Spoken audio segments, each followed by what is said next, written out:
Welcome back to the channel. So today's video is for class +2 mathematics, जिसके अंदर हम section A practice paper launched by CBSE discuss करने वाले हैं।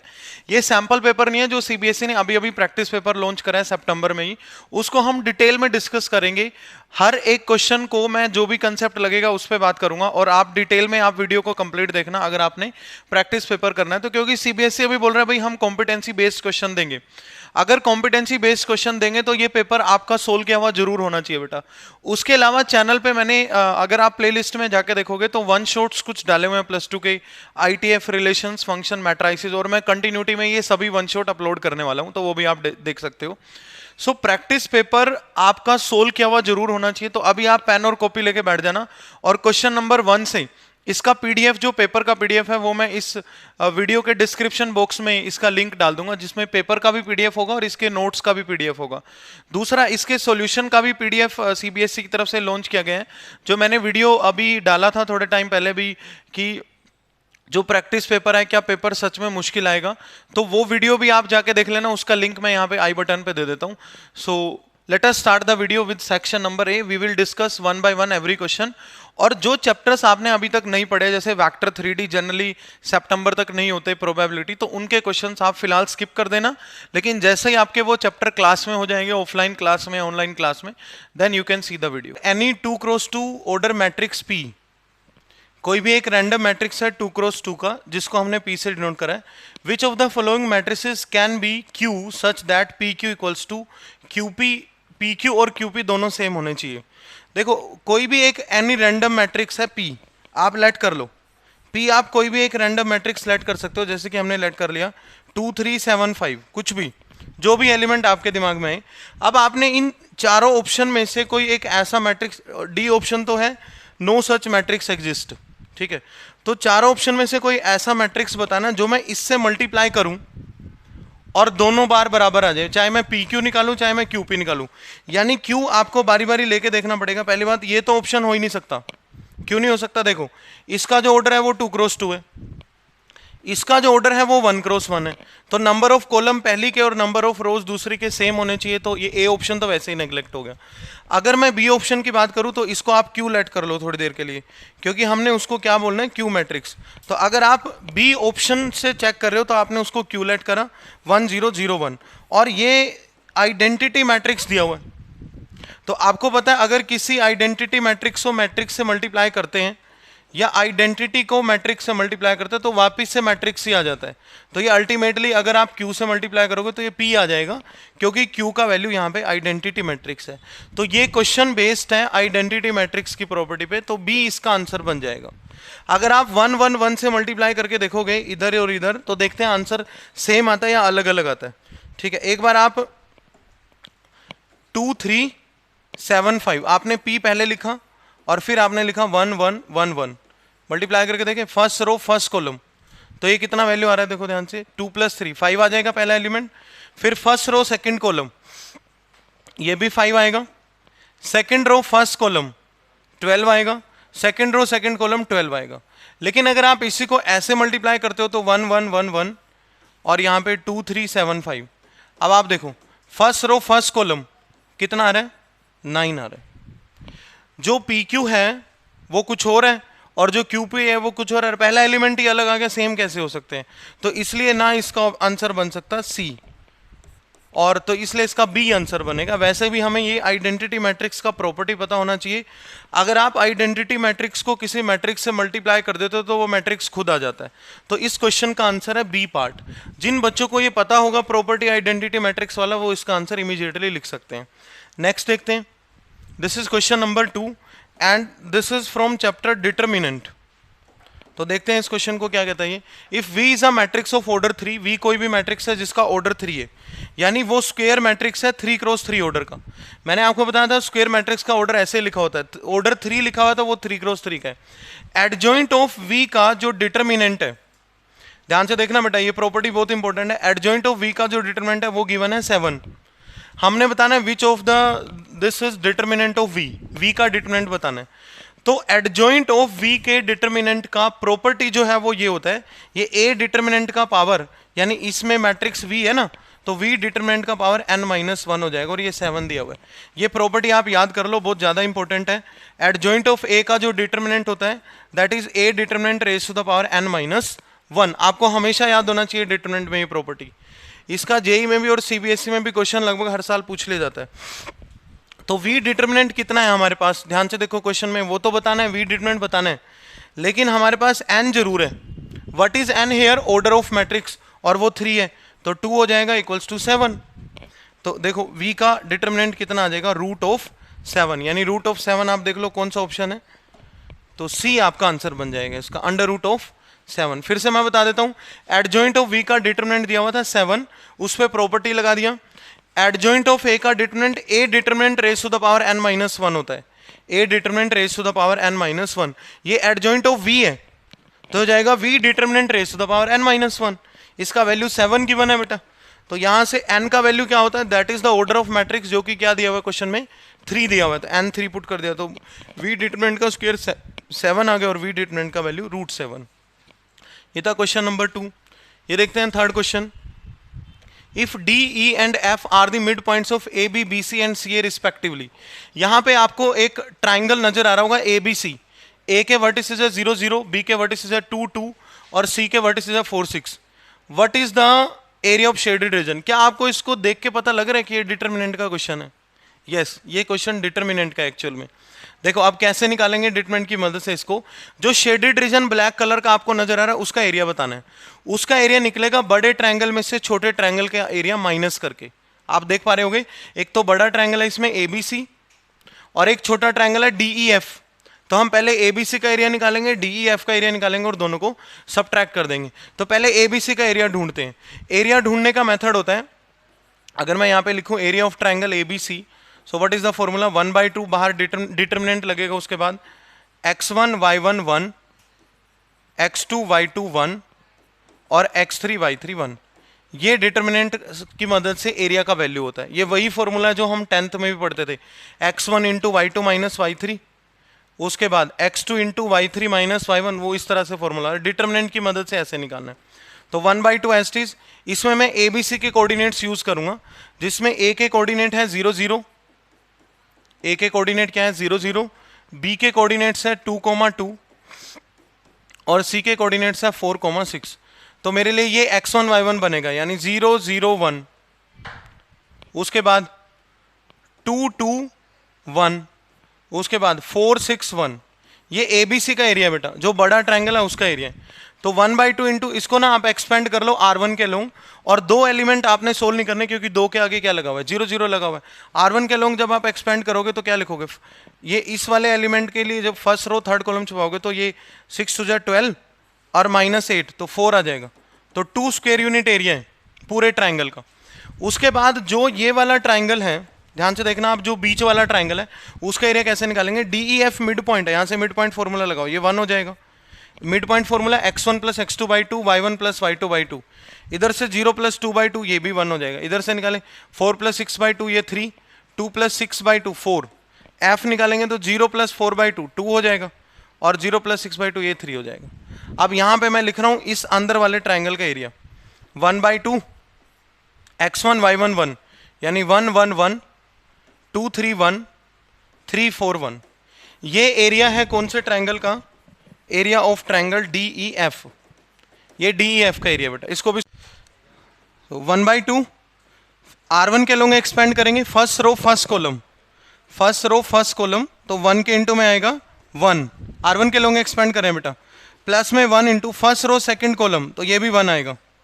ठीक है, तो यहाँ पे बीच में माइनस होता है तो वो माइनस हम यहाँ पे लगा देंगे, प्लस में फर्स्ट रो थर्ड कॉलम 9 - 8, ये भी 1 बनेगा। तो 1/2, 1 - 1 कैंसिल हो जाएगा, ये 1 है सिर्फ, तो ये वाला वैल्यू आ रहा है 1/2। तो फाइनल आंसर देखो हमारा क्या बनेगा।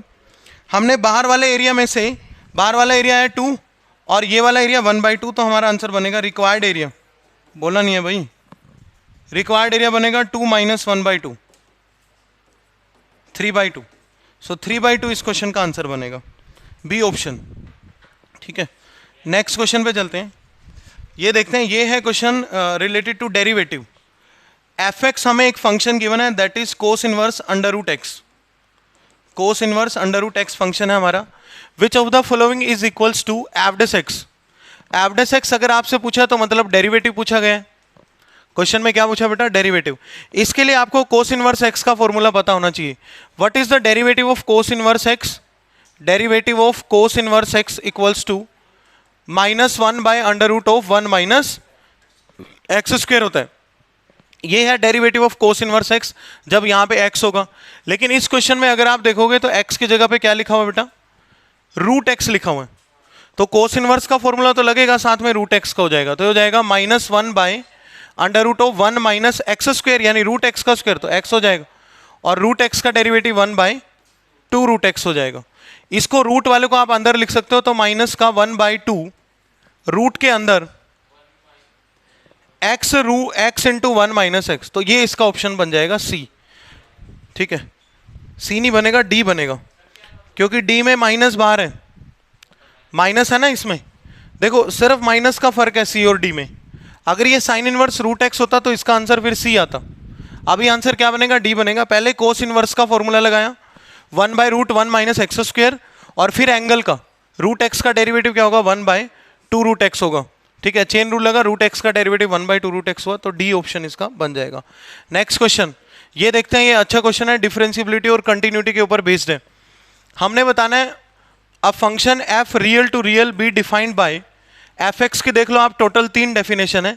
ई का पावर -2x, ये मैं आपको क्लियरली दिखा देता हूं। ई का पावर -2x है एफ एक्स का डेफिनेशन, जब x है ln हाफ से स्मॉलर।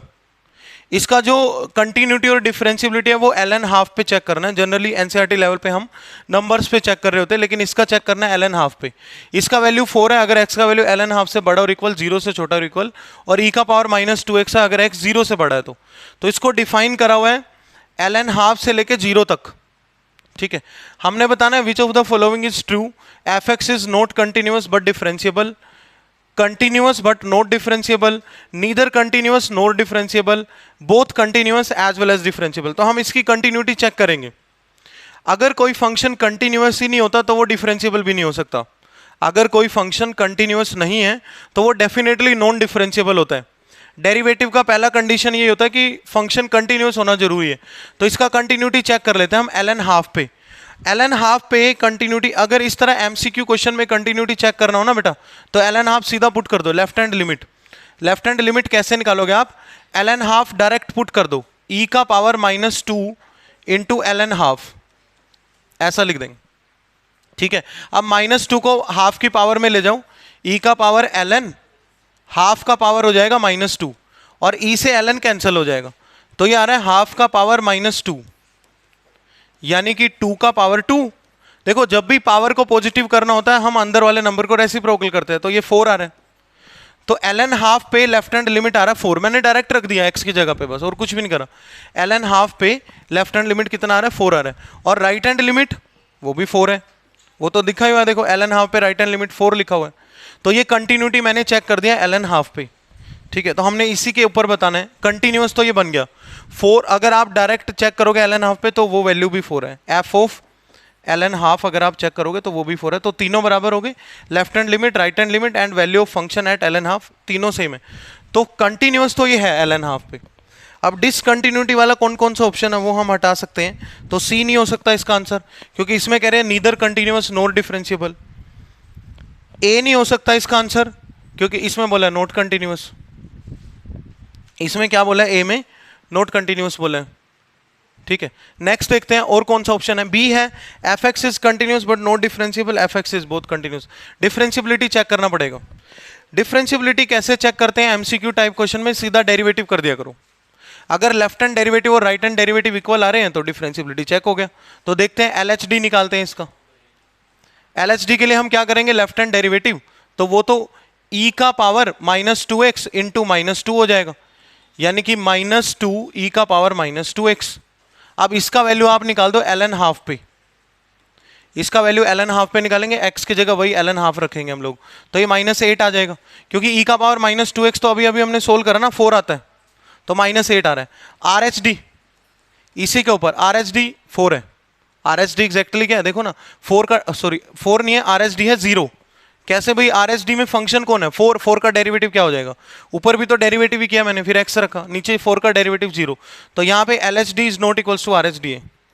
तो इसका मतलब ये फंक्शन नॉन डिफरेंशिएबल है बट कंटिन्यूअस है, तो आंसर बन जाएगा कंटिन्यूअस बट नॉट डिफरेंशिएबल, यानी बी पार्ट इसका ऑप्शन। तो ये अच्छा क्वेश्चन है, MCQ टाइप के क्वेश्चन में हम कैसे कर सकते हैं, आपने कंटिन्यूटी के लिए सीधा LHL RHL निकाला और डिफरेंशिएबिलिटी के अंदर डेरिवेटिव करके पॉइंट रखा, अगर दोनों सेम आए तो डिफरेंशिएबल होगा, अदरवाइज नहीं होगा। उसके बाद देखते हैं next question, 6th question, in which of these interval the function fx equals to 3x square minus 4x is strictly decreasing. Interval बताना है जहां पे फंक्शन स्ट्रिक्टली डिक्रीजिंग होगा, तो ये NCERT बेस्ड क्वेश्चन है। देखिए फंक्शन क्या है हमारा, फंक्शन है 3x square minus 4x। What we do for intervals, पहले एफ डैश एक्स करेंगे, तो एफ डैश एक्स बताओ इसका कितना आएगा बेटा, वो आएगा 6x माइनस 4। फिर एफ डैश एक्स को 0 करेंगे, 6x माइनस 4 को 0 कर दिया, 0 करने के बाद यहाँ से 6x का वैल्यू 4 आ रहा है और दिस इंप्लाइज दैट x का वैल्यू आएगा 2/3। तो इंटरवल कैसे पता चलेंगे, तो आपने यहाँ पे 2/3 बनाना है, इधर कौन बैठा है माइनस इन्फिनिटी, इधर कौन बैठा है प्लस इन्फिनिटी। तो टोटल 3 इंटरवल, 2 इंटरवल इसने बनाए, और वो इंटरवल कौन कौन से हैं, माइनस इन्फिनिटी से 2/3 एंड 2/3 से इन्फिनिटी। इन दोनों इंटरवल्स के अंदर हम लोग एफ डैश एक्स का साइन चेक करेंगे। एफ डैश एक्स अगर 0 से बड़ा होगा, देख लो कहाँ पे है, ये हमारा एफ डैश एक्स है बेटा, 6x माइनस 4। इसके बीच में से कोई भी नंबर उठाओ 0 से 2/3 के बीच में और एफ डैश एक्स में पुट कर दो, या 2/3 से इन्फिनिटी में उठा लो। 2/3 से इन्फिनिटी में जैसे कोई नंबर अगर आप 1 उठाते हो, 1 बाद में है ना 2/3 के, तो पॉजिटिव आ रहा है। यहाँ पे बताना क्या था, स्ट्रिक्टली डिक्रीजिंग, तो यहाँ पे रहेगा स्ट्रिक्टली डिक्रीजिंग, क्योंकि 2/3 पे तो ये एग्जैक्ट 0 है, उससे पहले ये नेगेटिव रहेगा। तो इस इंटरवल में एफ डैश एक्स का साइन है लेस देन 0, तो इसलिए इस इंटरवल में स्ट्रिक्टली डिक्रीजिंग हो जाएगा। तो कौन सा ऑप्शन बनेगा, माइनस इन्फिनिटी टू 2/3 तो दे नहीं रखा, ध्यान से देखो। अब ऑप्शन में भी उन्होंने ये अगर निकालने के बाद भी देखो हमें सोचना पड़ेगा, माइनस इन्फिनिटी टू 2/3 हमारा आंसर है, 2/3 तक नहीं लेके गए वो माइनस इन्फिनिटी से 0 तक लेके गए हैं, लेकिन इसको 0 तो इससे पहले ही है। तो जब 2/3 तक डिक्रीजिंग है तो 0 तक भी तो डिक्रीजिंग होगा, क्योंकि 2/3 तक का ऑप्शन है नहीं। अगर इसमें स्ट्रिक्टली इंक्रीजिंग पूछा होता तो हमारा आंसर ये बनता 2/3 से इन्फिनिटी। उन्होंने जानबूझ के कंफ्यूज करने के लिए ये वाला ऑप्शन भी नहीं लिखा पूरा, माइनस इन्फिनिटी से 2/3। क्या लिखा हुआ है ए ऑप्शन में, माइनस इन्फिनिटी से 0। तो इस क्वेश्चन का आंसर बनेगा ए ऑप्शन। उसके बाद ये देखते हैं इंटीग्रेशन का, बहुत अच्छा क्वेश्चन है। इसको नेक्स्ट स्लाइड में, ऐसा क्वेश्चन लास्ट ईयर बोर्ड में भी पूछा गया है। इंटीग्रेशन बताना है e का पावर x log 5 और बाहर e का पावर x है, तो इसको मैं अलग से सोल्व करता हूं। Question number 7, integration of e to the power x log 5 e to the power x log 5 और e to the power x dx। देखो इसको कैसे इंटीग्रेट करोगे, अगर आपको लगता है कि मेरे को इंटीग्रेशन अच्छे से आते हैं तो आप एक बार पॉज करके खुद ट्राई कर सकते हो। सिर्फ एक नंबर में पूछा गया सवाल है प्रैक्टिस पेपर के अंदर, you can try for 1 minute, otherwise आप, मैं बता देता हूँ कैसे सोल्व करेंगे। देखो सबसे पहले तो इस तरह के क्वेश्चन में ई और लोग को खत्म करना होता है, बड़ी सिंपल सी बात है। तो आप क्या करो, एक्स को पहले 5 की पावर में ले जाओ, पिछले क्वेश्चन में भी मैंने यही करा।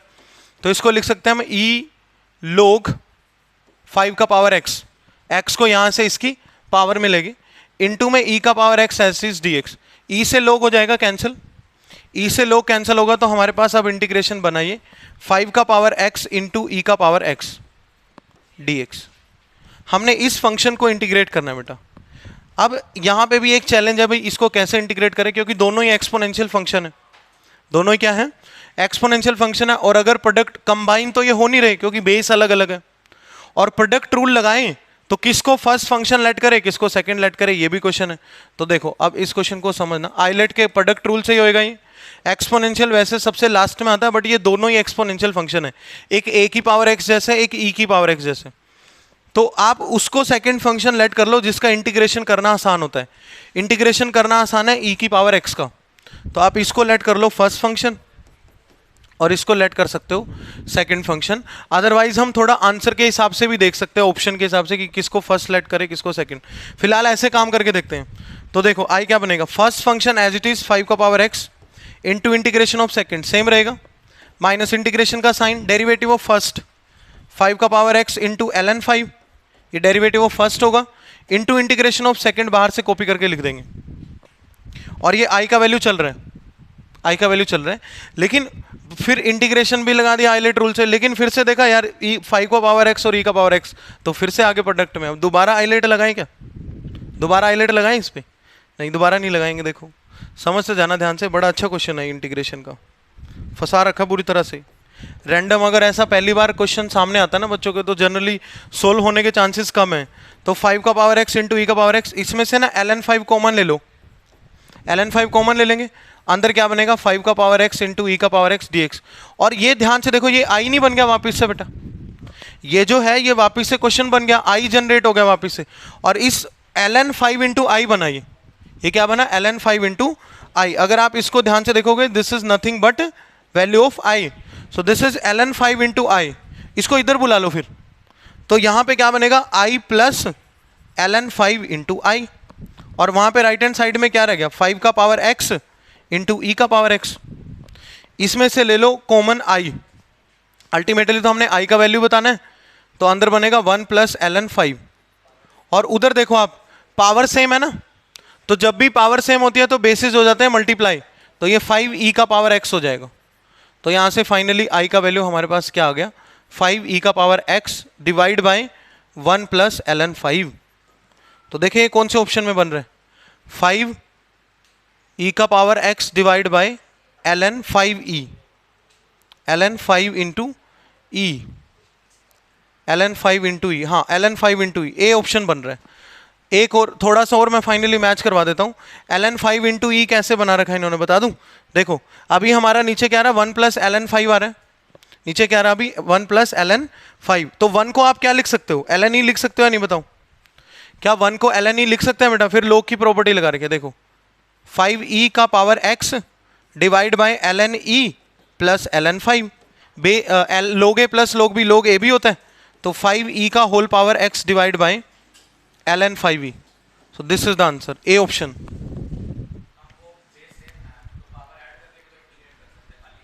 कहां पे, इधर, यहां पे पावर सेम है ना, पावर सेम है ना, बेस सेम नहीं है। हाँ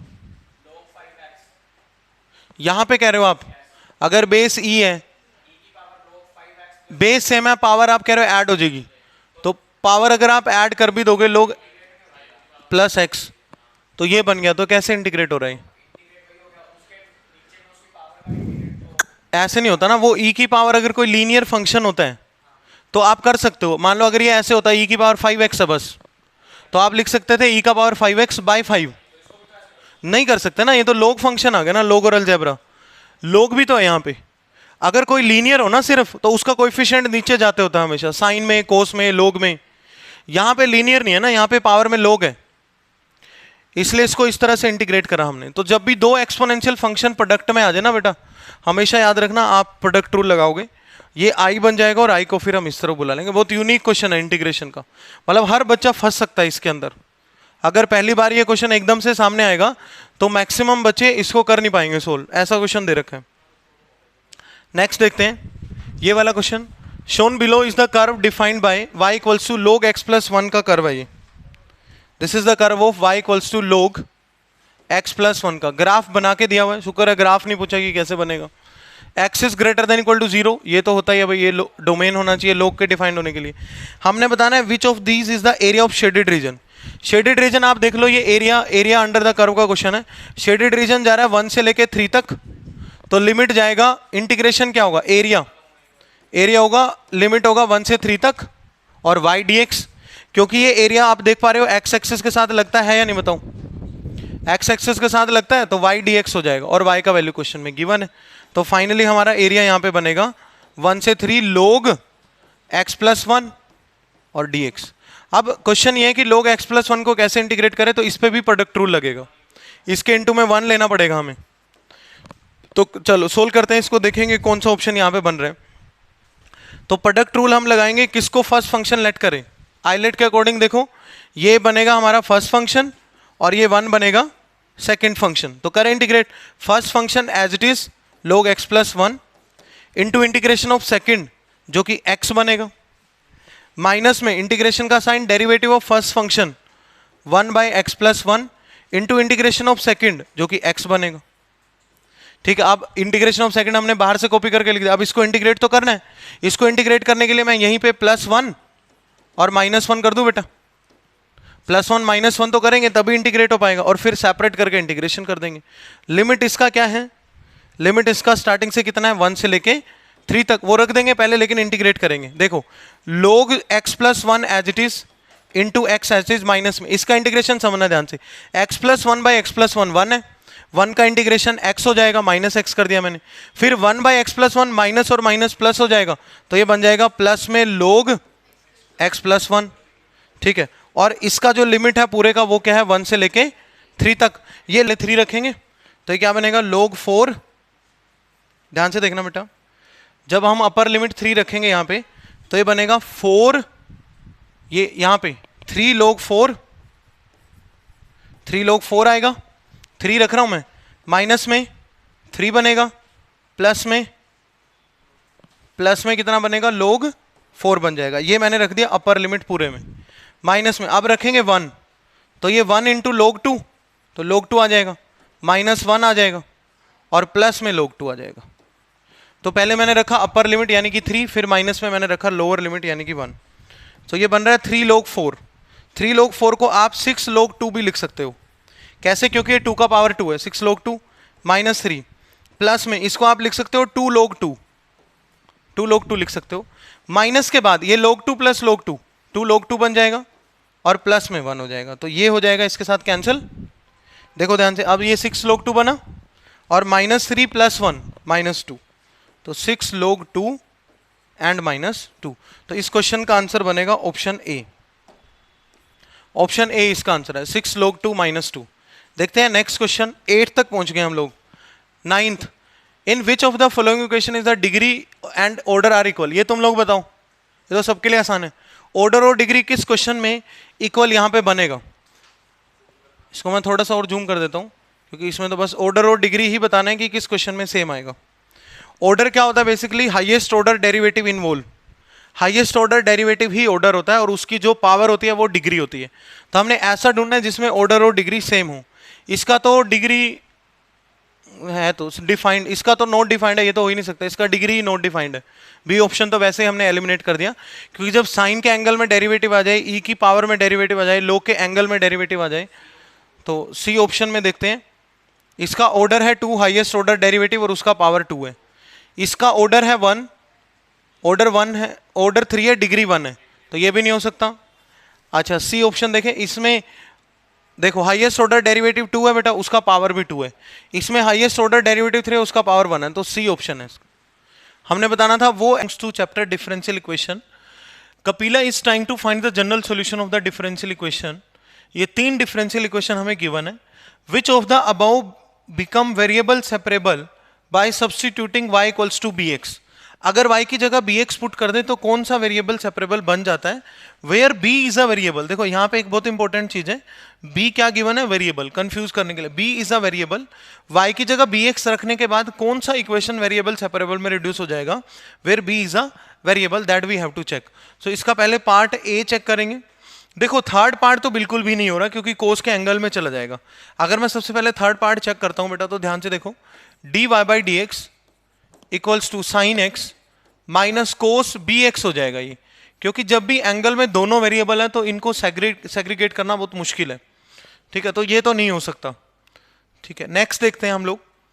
y की जगह हमने bx पुट करना है। y की जगह क्या पुट करना है, bx। ए फर्स्ट पार्ट अगर मैं ट्राई करूं, let us check part number first, तो ये x रहेगा, e raise to the power x upon y means x upon bx, और यहां पे dx है। ठीक है भाई, इक्वल्स टू, यहां पे इस सेकंड टर्म को उधर इक्वल में ले जाते हैं, y की जगह आ जाएगा bx and e raise to the power 3x upon bx and this is nothing but dy। ठीक है, क्लियर हुआ।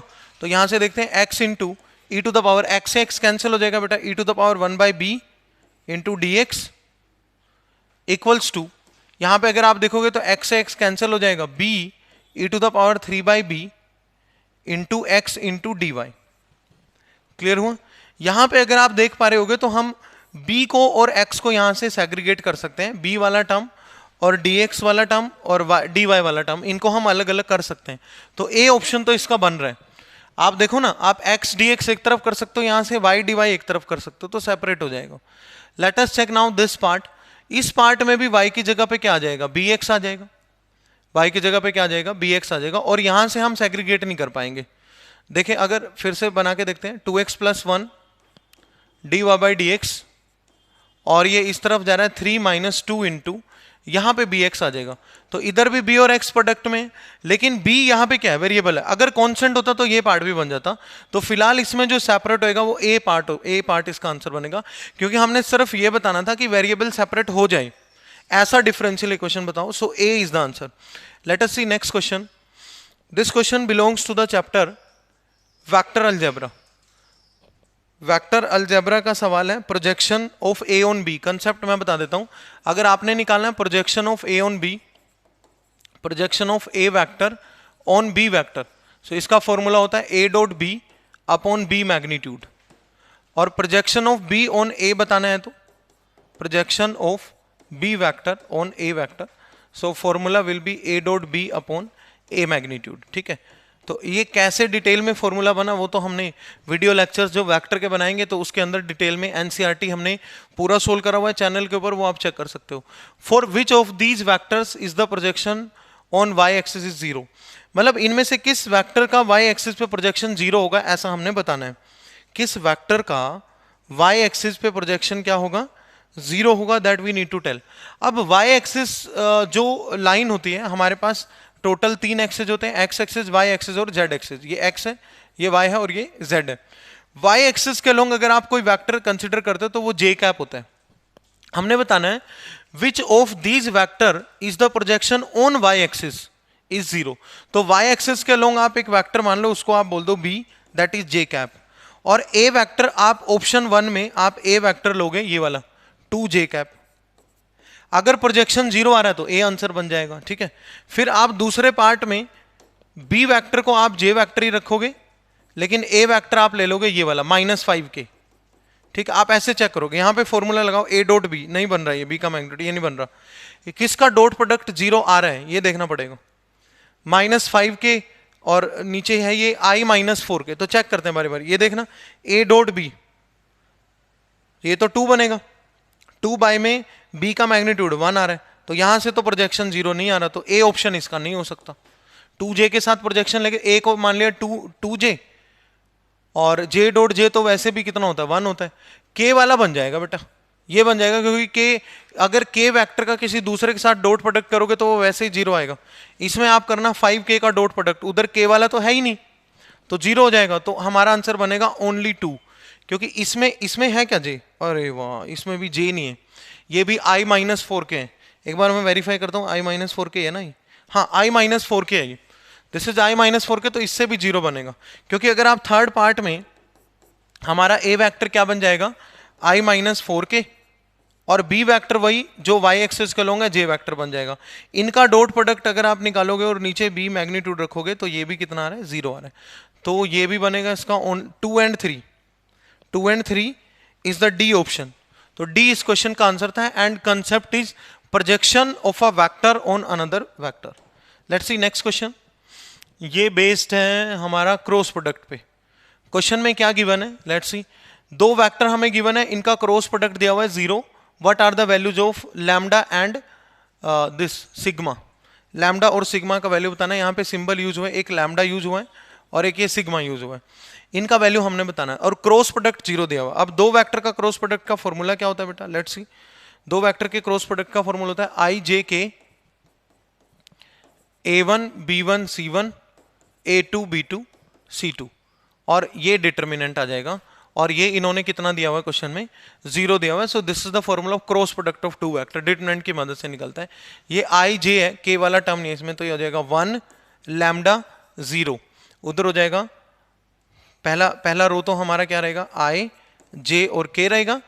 उसके बाद a1 b1 c1, यानी पहले वेक्टर के ऑप्शन उठा लो आप, 1 lambda 0 and then 5 3 sigma, 5 3 sigma, और इसका डिटरमिनेंट कर देंगे हम लोग जीरो के इक्वल, यानी ये जो भी डिटरमिनेंट आएगा उसको जीरो के साथ कंपेयर कर लेंगे हम लोग। तो देखते हैं फर्स्ट रो फर्स्ट कॉलम, तो आई के इंटू में आएगा फर्स्ट रो फर्स्ट कॉलम को छोड़ देंगे, लैम्डा सिग्मा आएगा minus zero minus j into first row second column, तो ये सिग्मा आएगा बस, और plus k into first row third column 3 minus 5 lambda, and this is nothing but equals to 0 i cap 0 j cap and plus 0 k cap, क्योंकि ये zero के equal है, zero को लेट कर लेंगे zero vector. Now let us compare, यहां से देखो इधर लैम्डा और डेल्टा ये तो हमारा जीरो बन जाएगा, ये कंपेयर कर सकते हैं जे का कोएफिशिएंट, तो सिग्मा तो आ रहा है जीरो, सिग्मा आ रहा है जीरो, एंड देन के का कोएफिशिएंट 3 माइनस 5 लैम्डा, ये भी जीरो है, तो यहां से 5 लैम्डा कितना आ जाएगा 3, and lambda equals to 3/5, so 3/5 and 0, so 12th का ऑप्शन बन जाएगा हमारे पास a option, lambda 3/5 and sigma is 0। So this question is based on vector product of two vectors जिनका क्रॉस प्रोडक्ट या वेक्टर प्रोडक्ट कितना दिया हुआ था, 0 दिया हुआ था, तो डायरेक्ट क्वेश्चन है, इजी है। नेक्स्ट देखते हैं 15th क्वेश्चन, ये भी अच्छा क्वेश्चन है, 3D का है या वेक्टर का, पोजीशन वेक्टर, ओके वेक्टर का, ये अ लाइन ओपी, लाइन नहीं है वैसे, ये लाइन इनको लिखना नहीं चाहिए था, it is just a vector क्योंकि ओ से शुरू हो रहा है। OP in space represented by the figure given below has magnitude 2√2, इस लाइन का जो लेंथ है वो 2√2 है। Which are the direction ratios of OP, ये वेक्टर ही है एक्चुअली बेटा, ये लाइन नहीं है, दिस इज अ वेक्टर, इन्होंने गलत लिखा हुआ है, ये OP वेक्टर है। OP वेक्टर का आपने बताना है क्वेश्चन के अंदर मैग्नीट्यूड नहीं बताना, डायरेक्शन रेशियोज। अब मैं बता देता हूं डायरेक्शन रेशियोज, मान लो कोई भी वेक्टर अगर आपका ऐसे लिखा हुआ है एक्स आई कैप प्लस वाई जे कैप प्लस जेड के cap, this is called component form of a vector. कौन सा फॉर्म होता है बेटा, कंपोनेंट फॉर्म होता है। डायरेक्शन रेशियोज की अगर मैं बात करूं तो डायरेक्शन रेशियोज होते हैं सिर्फ और सिर्फ coefficient, direction ratios are the just numbers which are proportional to direction cosines, तो ये इसके डायरेक्शन रेशियोज है एक्स वाई और जेड। यहां पे गिवन है डायरेक्शनल एंगल्स, ठीक है, डायरेक्शन रेशियोज ऑफ ओपी हमने बताने, और डायरेक्शनल एंगल गिवन है। अगर आप इस डायग्राम को ध्यान से ऑब्जर्व करोगे तो ये जो ओपी वेक्टर है ये एक्स एक्सिस के साथ 60 डिग्री एंगल बना रहा है, तो अल्फा का वैल्यू है हमारे पास 60 डिग्री, और वाई एक्सिस के साथ जो एंगल बना रहा है दैट इज 45, हाँ 45, ये यहां से यहां तक 45 है, बीटा हो जाएगा 45, और जेड एक्सिस के साथ जो एंगल बना रहा है गामा दैट इज 60 डिग्री। अब यहां से हम डायरेक्शन कोसाइंस निकालेंगे, alpha cos alpha, cos alpha कितना होगा, कोस 60 कितना होता है 1/2, फिर कोस बीटा हो जाएगा 1/√2, ठीक है, एंड कोस गामा फिर से 60 तो 1/2, क्लियर हुआ। अब वेक्टर लिखते हैं, ये जो वेक्टर बनेगा a vector, it will be 1/2 i cap plus 1/√2 j cap and plus 1/2 k cap, ये बन जाएगा, ठीक है बेटा। अब इसका मैग्नीट्यूड कितना दिया हुआ है, ये ओपी वेक्टर ही हमने निकाला है, this is nothing but OP vector, इसका मैग्नीट्यूड लेकिन क्वेश्चन में कितना दिया हुआ है 2√2, तो इसको 2√2 से मल्टीप्लाई कर दो, तो 2√2/2 i cap plus 2√2/√2 j cap and plus 2√2/2 k cap. तो अगर फर्दर सोल्व करते हैं थोड़ा सा और, तो ये कैंसिल करके √2 आई कैप आ रहा है, √2 i cap plus 2 j cap and plus √2 k cap. अब इसके हमने डायरेक्शन रेशियोज बताने थे, √2 2 और √2 बन जाएंगे, √2 2 एंड √2, so b is the answer for this question, 13th का आंसर बनेगा बी, ठीक है। मैग्नीट्यूड से मल्टीप्लाई करना पड़ेगा क्योंकि मैग्नीट्यूड इसका पर्टिकुलरली गिवन है, क्योंकि यहाँ पे जो वेक्टर बना है इस केस में इसका मैग्नीट्यूड 1 होगा, लेकिन उन्होंने कितने मैग्नीट्यूड का वेक्टर पूछा था 2√2 का। तो डायरेक्शन रेशियोज मैंने आपको बताया, जब वेक्टर आपका कंपोनेंट फॉर्म में दिखेगा तो √2 2 एंड √2 are the direction ratios for this vector. So it is very easy question how to find direction ratios if this diagram is given. So let us see, ये भी हमारा ये क्वेश्चन बनेगा हमारा 3D चैप्टर से। A line M passes through the point -4 2 and -3, एक line M का passing point हमें गिवन है, so let me write passing point is -4 2 and -3, this is given to us and is parallel to line N, और इसके parallel है -x - 2/4 equals to y plus 3 by minus 2 equals to 2z minus 6 by 3। देखो ये line अभी standard form में नहीं है, इसको स्टैंडर्ड फॉर्म में बनाते हैं, ऊपर से माइनस कॉमन ले लेंगे, तो x प्लस 2 बाय माइनस 4 हो जाएगा। ये सही लिखा हुआ है, y plus okay y plus 3 by minus 2 हो जाएगा। इसमें से ऊपर से 2 कॉमन लेके नीचे भेजना पड़ेगा, z माइनस 3 बाई 2, वो 2 नीचे चला जाएगा, क्योंकि स्टैंडर्ड फॉर्म लाइन का ये होता है x minus x1 by a, y minus y1 by b and z minus z1 by c, जहां पे a b c लाइन के डायरेक्शन रेशियोज होते हैं और x1 y1 z1 उसका पासिंग पॉइंट होता है। तो ये x1 के बाद हमारा इसका इस लाइन का पासिंग पॉइंट होगा -2 -3 एंड +3, और इसके जो डायरेक्शन रेशियोज होंगे इस लाइन के जो डायरेक्शन रेशियोज होंगे वो होंगे बेटा -4 -2 एंड 3/2। क्वेश्चन देखते हैं क्या गिवन है। हमने एक ऐसे लाइन का इक्वेशन बताना है जो इस पॉइंट से पास होता है और इसके पैरेलल है। पासिंग पॉइंट मिल गया लाइन का, डायरेक्शन रेशियो जो इसके होंगे वही उसके होंगे, क्योंकि दोनों लाइन पैरेलल है, पैरेलल लाइन के डायरेक्शन रेशियोज प्रोपोर्शनल होते हैं। तो जो हमारा रिक्वायर्ड लाइन है उसका पासिंग पॉइंट तो ये है, डायरेक्शन रेशियोज ये है। तो इक्वेशन ऑफ रिक्वायर्ड लाइन क्या होगा, मैं यहां पे लिखता हूं, equation of required line will be, वो होता है आर वेक्टर इक्वल्स टू, क्योंकि वेक्टर फॉर्म में सारे आंसर लिखे हुए हैं, A vector plus lambda time of B vector. This is passing point and this is direction ratios. ठीक है, तो R vector equals to, A vector लिखते हैं पहले, पासिंग पॉइंट है -4 i cap plus 2 j cap and -3 k cap, ये तो हो गया passing point, plus lambda into direction ratios आप यूज कर लो, 4 i cap -2 j cap and plus 3/2 k cap, ये हमारा बन गया। अब हमने यहां से बताना, लेकिन ये लाइन दिया हुआ है इस फॉर्मेट में, इस फॉर्मेट में दिया हुआ है, तो यहां पे हम 2 एलसीएम लेके लैम्डा के डिनोमिनेटर में बुला लेंगे। तो फाइनली जो स्टैंडर्ड फॉर्म हमारा नजर आ रहा है रिक्वायर्ड लाइन का, that is -4 i cap plus 2 j cap -3 k cap, और एलसीएम आके लैम्डा के नीचे आ जाएगा, और लैम्डा के नीचे आ जाएगा तो उसको फिर से हम लैम्डा लिख सकते हैं, कोई प्रॉब्लम नहीं है। तो ये बन जाएगा -8 i cap -4 j cap and +3 k cap, ये हमारा बन रहा है। Then which of the following values are the values of possible values of p q and r। तो देखो p q r की पॉसिबल वैल्यू कौन सी दिख रही है, यहाँ पे डी ऑप्शन आ जाएगा, लेकिन आप ध्यान से देखोगे, आप मुझे बोलोगे सर यहाँ तो -8 है, इधर +8 है, यहाँ -4 है, इधर +4 है, यहाँ -3 +3, तो माइनस कॉमन ले लो। माइनस लैम्डा को भी तो आप वापिस से कुछ और कांस्टेंट म्यू से रिप्लेस कर सकते हो या के से रिप्लेस कर सकते हो, तो डी इस क्वेश्चन का रिक्वायर्ड आंसर बनेगा। तो 14th क्वेश्चन का आंसर है डी। ठीक है, तो ये इंपॉर्टेंट क्वेश्चन है, that belongs to chapter 3D। 3D chapter में क्या होता है कि एक लाइन का हमने इक्वेशन बताना होता है जिसका पासिंग पॉइंट गिवन होता है और डायरेक्शन रेशियोज गिवन होते हैं।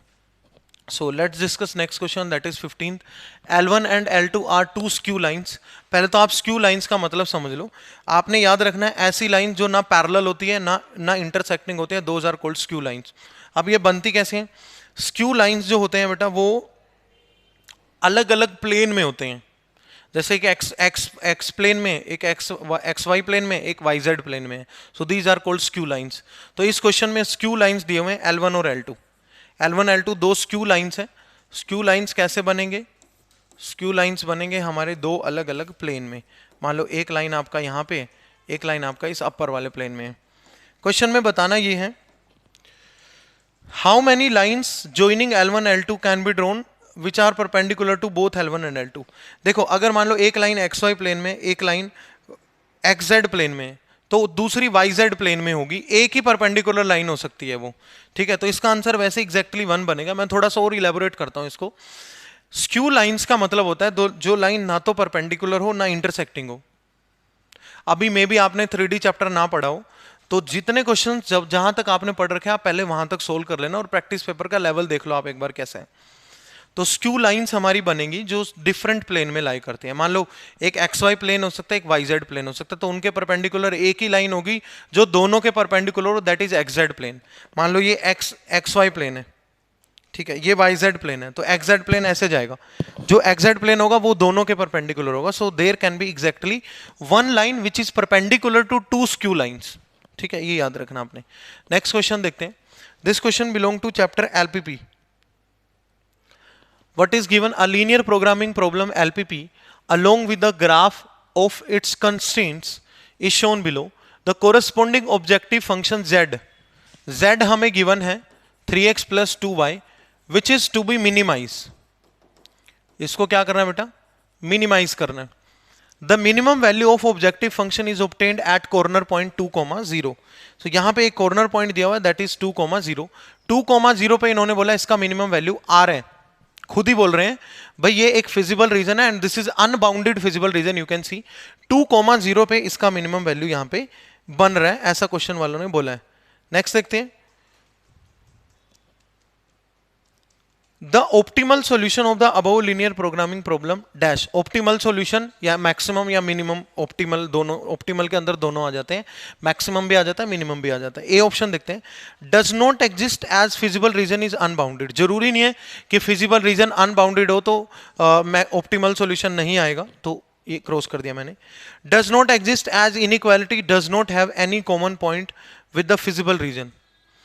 इस इनइक्वालिटी का फिजिबल रीजन के साथ कोई कॉमन पॉइंट नहीं है, इसलिए इसका फिजिबल रीजन नहीं बनेगा। फिजिबल रीजन के साथ कोई भी कॉमन पॉइंट नहीं है।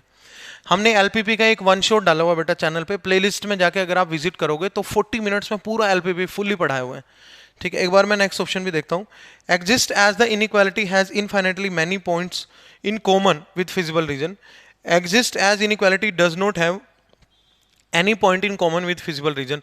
तो अल्टीमेटली हमने इस इनइक्वालिटी का ग्राफ बना के चेक करना पड़ेगा कि वो कहां से निकल रहा है। इनइक्वालिटी है 3x plus 2y less than 6। देखो अगर इस इनइक्वालिटी का ग्राफ फिजिबल रीजन को एक जगह भी मिल जाए तो नो ऑप्टिमल सॉल्यूशन होता है, होता ही नहीं। अगर ना मिले तो मिनिमम वैल्यू वही है जो होती है ना। अनबाउंडेड का कंसेप्ट है ये। आपने एक ये इनइक्वालिटी जनरेट करना होता है, 3x plus 2y is greater then 6। ये लेस देन 6 भी ले रखा है इन्होंने, ग्रेटर देन 6 भी। ग्रेटर देन 6 वाला तो हम काम ही नहीं करेंगे, ये तो हो ही नहीं सकता। मैं बताता हूँ देखो क्यों। अनबाउंडेड फिजिबल रीजन में क्या होता है, ध्यान से समझना, 2 मिनट लगेंगे इस पे। z equals to 3x plus 2y है, उन्होंने बोला मिनिमम वैल्यू इसका आ चुका है 2,0 पे। अब मुझे ये डाउट है कि 2,0 पे मिनिमम वैल्यू है या नहीं। हो सकता है भाई मैं ऐसा लेके चलूंगा, भाई मेरा तो जो मिनिमम वैल्यू है ना 3x प्लस 2y का 6 आ रहा है, वो जो 2,3 पे आ रहा है, 2,0 पे आ रहा है बेटा, वो z का वैल्यू कितना आ रहा है, 6 आ रहा है। मुझे ऐसा लगता है भाई मेरा मिनिमम वैल्यू 6 से भी छोटा है, मेरा जो मिनिमम वैल्यू है वो 6 से भी स्मॉलर है। 6 से भी स्मॉलर है तो मैंने एक इनइक्वालिटी जनरेट करा 3x plus 2y less than 6। अब मैं इसका ग्राफ बनाऊंगा। इसका ग्राफ बनाने के लिए आप पहले इसको इक्वेशन मान लो, 3x plus 2y equals to 6, इसको लेट कर लेंगे। तो यहाँ पे वैल्यू आ जाएगा अपना x का, यहाँ पे y का। x0 पुट करने पे y आ रहा है 3 और y0 पुट करने पे x आ रहा है 2। तो देखते हैं ये कहां से पास हो रहा है। 3 0 0 3 0 3 है कहीं यहाँ पे, this point, and 2 0 is this point. तो ये लाइन कुछ इस तरह से जा रहा है बेटा। अब आप देखोगे कि इसका फिजिबल रीजन के साथ कुछ भी कॉमन है नहीं। ये लाइन ना 3 0 और इसे 0 3 से और 2 0 से इस तरह जा रहा है। Exist as inequality does not have any point common with feasible region. इसका मिनिमम वैल्यू वही है जो हमने निकाला है। मिनिमम वैल्यू आता है कॉर्नर पॉइंट्स के ऊपर, और उसके बाद हम ये लाइन का ग्राफ बनाते होते हैं। अगर ये फिजिबल रीजन से निकल के जाएगा graph, if graph will intersect the feasible region then there is no minimum value. अगर इंटरसेक्ट नहीं करेगा तो मिनिमम वैल्यू वही है जो हमने निकाला है, जो हमने निकाला है कॉर्नर पॉइंट्स के ऊपर। As simple as that. ठीक है, so let's proceed to next question. The feasible region of the linear programming problem is bounded the corresponding objective function. यहाँ पे एक objective function given है z equals to 6x minus 7y. This is the objective function. Okay, let's see further. The objective function attains dash in feasible region. Only minimum, only maximum, both maximum and minimum, either maximum or minimum or not both. The feasible region of the linear programming problem is bounded. The corresponding objective function is this. The objective function attains in the feasible region. वो कोई भी attain कर सकता है, both maximum and minimum value, कोई भी उसका answer आ सकता है। ठीक है, तो 17 का आंसर सी बनेगा। देखो फिजिबल जो हमारा जो z होता है वो मिनिमम भी हो सकता है, मैक्सिमम भी हो सकता है। तो यही पूछ रहे भाई मिनिमम या तो सिर्फ मिनिमम होगा, नहीं, या फिर मैक्सिमम होगा, नहीं। किसी क्वेश्चन में मिनिमम वैल्यू आता है, किसी में मैक्सिमम आता है। इधर मैक्सिमम और मिनिमम और नॉट बोथ, ये भी नहीं होगा। तो मैक्सिमम भी हो सकता है एंड मिनिमम भी हो सकता है z का value in the given feasible region. तो सी इसका आंसर बन जाएगा। नेक्स्ट क्वेश्चन देखते हैं, ये प्रोबेबिलिटी से रिलेटेड क्वेश्चन है। M and N are two events such that probability of intersection is 0, which of the following is equals to this. ये कंडीशनल प्रोबेबिलिटी का सवाल है। देखो, एक तो आपको ये रिलेशन पता होना चाहिए, probability of M union N, ये आपने 11th में पढ़ा होगा। Probability of M plus probability of N minus probability of N M intersection N, ये होता है। अब इसमें से ये दिया हुआ है 0, तो पहले तो आप P of M union N लिख लो यहाँ पे, that is PM plus PN, and this is nothing but equation number 1। अब हमने बताना है कंडीशनल प्रोबेबिलिटी। कंडीशनल प्रोबेबिलिटी का फॉर्मूला देख लेना।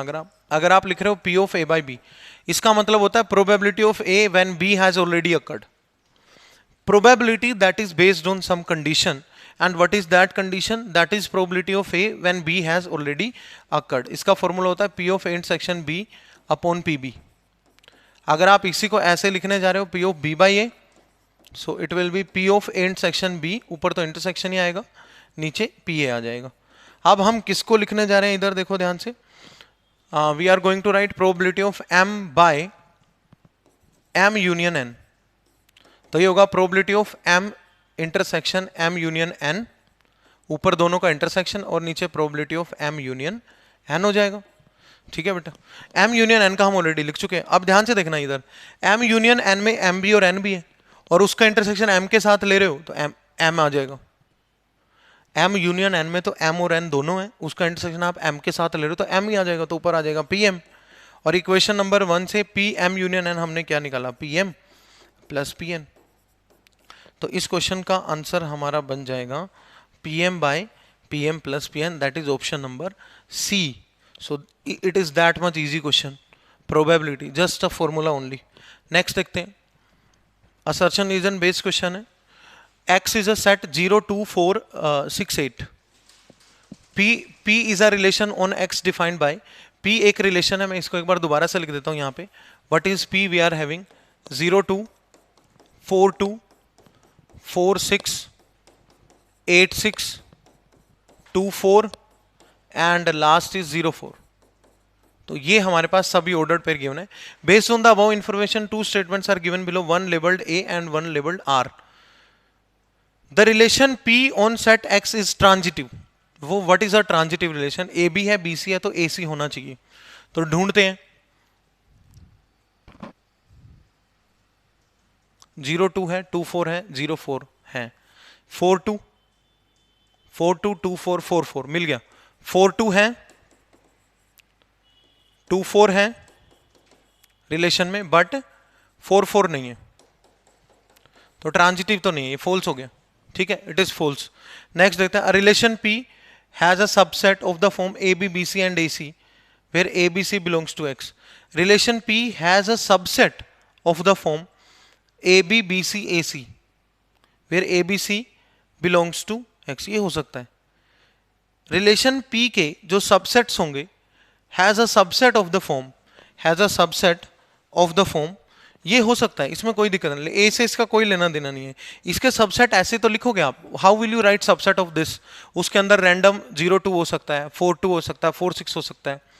ठीक है, तो इन्होंने वही लिखा है, इसके सबसेट AB BC और AC जैसे दिखेंगे तो कोई प्रॉब्लम नहीं है, दिख जाएंगे। तो इसका बनेगा A is true but R is false, option C। A is true but R is false, C is the answer.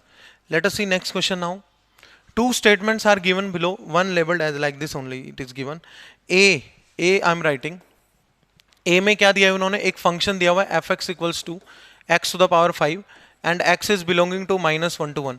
मैंने बोला था जब क्लोज इंटरवल आए तो ये एब्सोल्यूट मैक्सिमम मिनिमम होता है।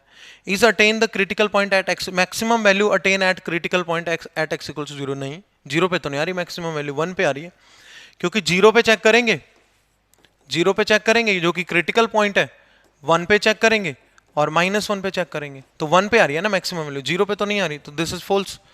The maximum value of a function can only occur at the point where derivative is 0, जरूरी नहीं है, मैक्सिमम वैल्यू वहां भी अकर हो सकता है जहां पे डेरिवेटिव नॉट डिफाइंड हो, स्टेशनरी पॉइंट्स। तो ये दोनों फॉल्स है, A is false, both A and R are false, so D is the correct answer, दोनों ही फॉल्स है। So now let us start with our section number B।